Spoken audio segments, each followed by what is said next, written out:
Oke, assalamualaikum warahmatullahi wabarakatuh. Selamat sore lagi. Salam jumpa buat sobat-sobat sekalian yang ada di luar. Kami dari Studio Inspirasi Channel siap untuk menginspirasi Anda semuanya.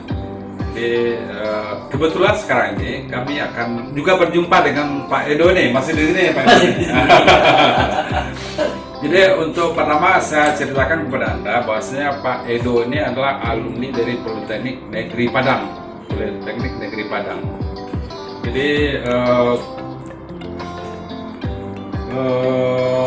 Pak Edo ini mempunyai banyak bisnis di luar sana. Tidak hanya satu, tidak dua, tidak hanya tiga, tapi banyak.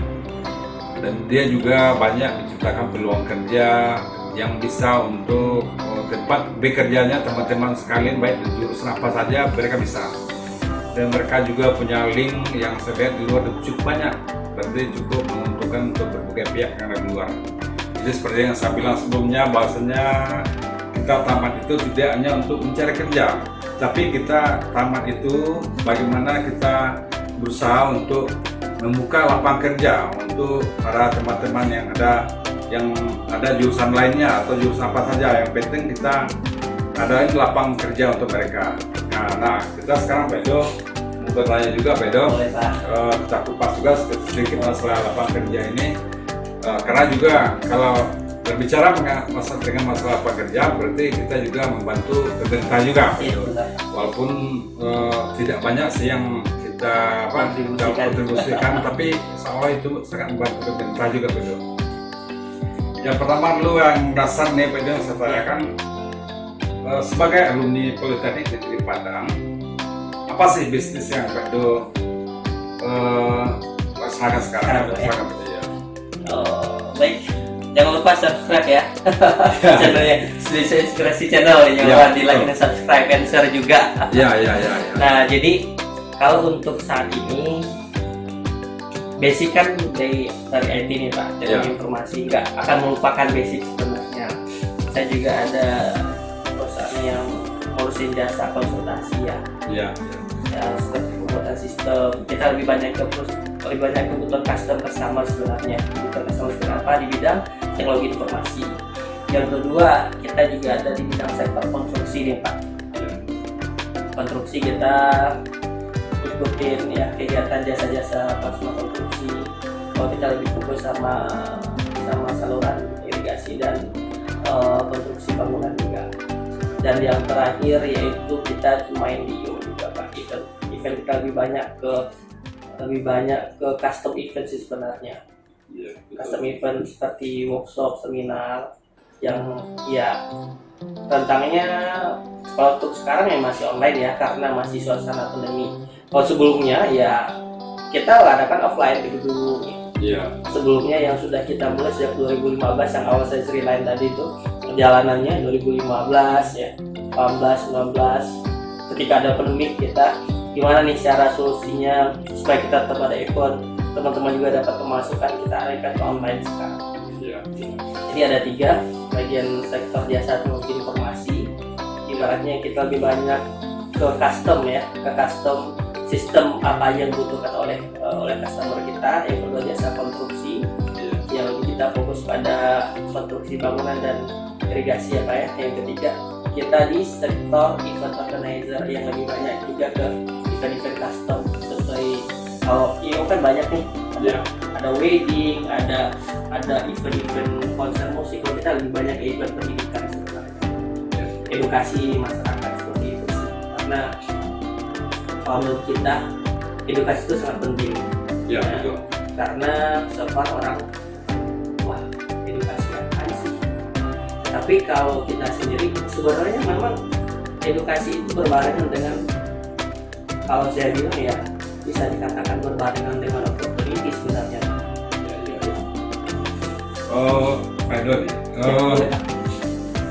Jadi saya lihat dari informatika ini pindah mana aja bisa. Saya lihat itu bagaimana itu bisa terjun ke dunia konstruksi itu, Pak Edo. Nah, jadi awal ceritanya gini Pak. Jadi basic, kalau saya sendiri kan nggak ada basic konstruksi ya, nggak ada. Saya sipil kagak gitu ya, bikin baca gambar juga kagak bisa, tetapi kita melihat di sana ada peluang dan kita punya sumber daya, Pak. Jadi ketika kita memiliki keterbatasan, karena saya ada basicnya kalau informasi, saya memiliki keterbatasan tentang ilmu konstruksi ya saya punya relasi, punya teman-teman, ada yang paham di lapangan, ada yang paham di bagian perencanaan dan sebagainya, itu kita rangkul, Pak. Dan kita lebih banyak memanage seperti apa, karena ketika kita melihat suatu peluang, nggak harus kita yang setuju ke sana. Walaupun basic kita beda, kita melihat di peluang di sisi lain, kalau konstruksi ya hajar aja, Pak. Namanya kita udah berusaha, yang penting ada peluang, ada jalan. Jadi walaupun saya nggak punya basic tentang konstruksi, tetapi saya punya teman-teman, relasi, kolega yang paham akan itu, kenapa nggak kita jadi satu? Itu, Pak. Kita intinya melihat peluang. Oke, masih yang tadi juga dong. Saya lihat juga di saham juga trading nggak? Gimana dong? Ya. Itu juga. Itu sebenarnya lebih banyak mengarah kegiatan ya. Ibaratnya itu saya boleh sih, boleh, tapi investasi juga penting gitu. Jadi kalau untuk saya sekarang lebih ada investasi di sektor saham ya, yang ibaratnya juga bisa lebih aman deh dibanding dengan kalau saya ini menurut disclaimer nih, menurut saya pribadi ya. Mungkin nanti ada yang ini lebih aman investasi di tanah, mas sebenarnya enggak, saya nggak nyalain. Disclaimer ini buat based on my opinion aja.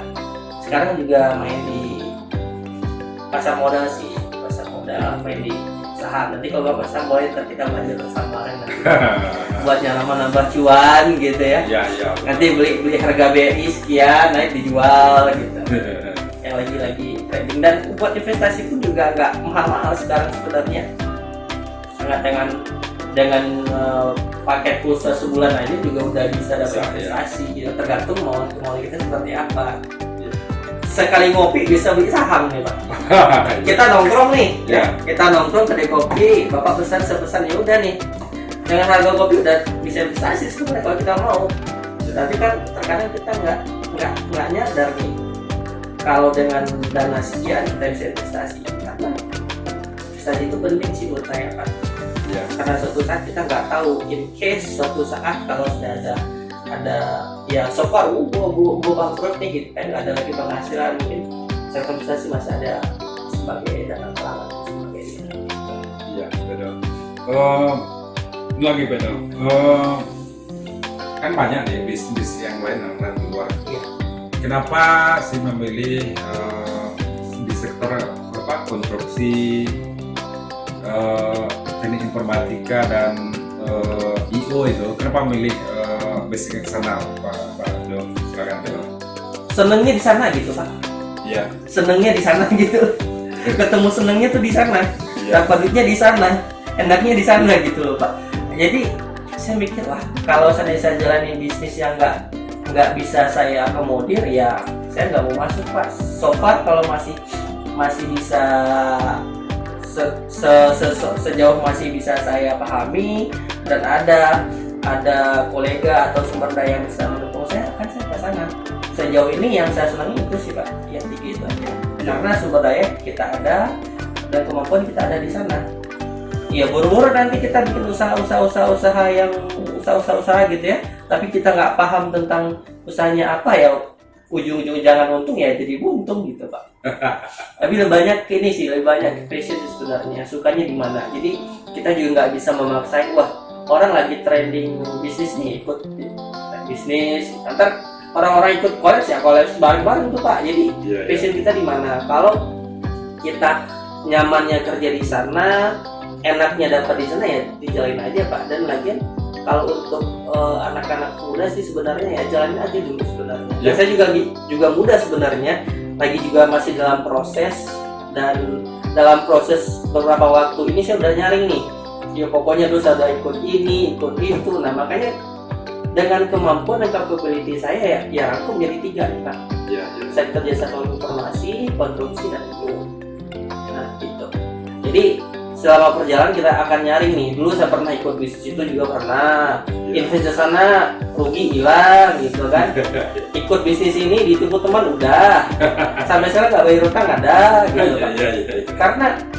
Karena kalau saya sendiri basicnya ketika ibaratnya saya kan menanamkan integritas terhadap pertemanan dan relasi sebenarnya, tapi dalam proses itu ketipu pernah, duit hilang pernah, ditipu teman juga pernah gitu. Malahan yang kita udah MOU jelas-jelas pun juga ditilut gitu loh Pak.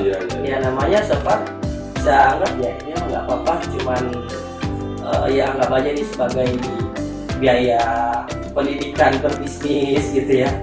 So far pasti ada rugi Pak. Saya di event juga pernah rugi, ya kan? Di konstruksi juga ada. Yang ini tergantung kita memanagenya sekarang lagi Pak. Jadi karena udah makin waktu lagi aja nih Pak. Ya nggak apa-apa. Karena makin waktu dirapatin jadi satu, nah muncullah 3 sektor nih yang bisa saya jadi pilihannya. Terus apalagi yang tujuan event organizer ini Pak Edo fokusnya arah ke mana itu? Nah, kalau kita lebih banyak fokus ke event-event pendidikan sebenarnya Pak. Workshop terakhir kita ada kerjasama dengan teman-teman arsiparis juga ada, kita kerjasama dan udah ada juga tentang kerjasama dalam tahun beberapa kali kegiatan. Terus kita juga meng-encourage teman-teman yang di sektor wisata nanti ada seperti outdoor dan sebagainya. Tapi lebih banyak ke pendidikan sih kayak training gitu Pak. Dan kita nggak untuk seperti event musik dan event seperti para sebagainya kita nggak asik. Kita lebih banyak ke event pendidikan dan pengembangan diri sebenarnya Pak. Tidak, ibaratnya event organizer non hiburan deh, non entertain betul. Non entertain. Biasanya orang tahu itu event organizer musik lah, inilah rame kan, olahraga kan sebetulnya. Terus Pak Edo ada lagi 2 pertanyaan nih. Boleh Pak. Selain dari usaha di atas itu, kegiatan apa lagi yang menghasilkan cuan itu? Apalagi kegiatan yang masuk cuan bagi Pak Edo ini? Kalau saya sih sebenarnya udah nyinggung tadi Pak ya. Udah nyinggung nih. Nah, investasi di saham kalau saya kegiatan ya kalau lagi santai ya saya trading. Nanti teman-teman bisa investasi di sektor saham ya, pasar modal tapi mau banyak pasar modal kan banyak sebenarnya ya, banyak sektornya, tetapi salah satunya adalah saham. Nah dari saham itu teman-teman bisa berinvestasi di sana, bisa menghasilkan duit, berdagang juga bisa di sana nih Pak. Iya betul. Sambil kegiatan saya 3 tadi ya, sehari juga bisa dagang, pasar buka jualan beli siang bisa kita dagang sambil santai buka handphone. Wah BRI sekarang nih 4.000 nih udah beli lagi turun di harganya murah, besok seminggu BRI udah 4.500 jual. Iya betul ya gitu Pak, lebih banyak di investasi. Oke, mungkin Pak Edo udah panjang lebar ya. Jadi saya juga sangat senang juga bisa berkoordinasi dengan Pak Edo ini. Atau mungkin Pak Edo ada lagi yang kesan-pesan ini untuk adik-adik kita atau alumni yang baru tamat ini, apa Bang? Kesan-pesan apa itu? Kalau untuk kesan-pesan sebenarnya ya ikutin aja dulu alur mainnya seperti apa. Target penting, achievement penting, tapi proses juga lebih penting sebenarnya. Nikmatin prosesnya. Saya kena tipu pernah, di reject pernah, terus ditikung teman pernah, semua pernah. Ibaratnya kalau dilihat nih punggung bahkan udah banyak kena bacok gitu. Tetapi ya nikmatin itu proses untuk pendewasaan diri, pendewasaan mental seperti itu.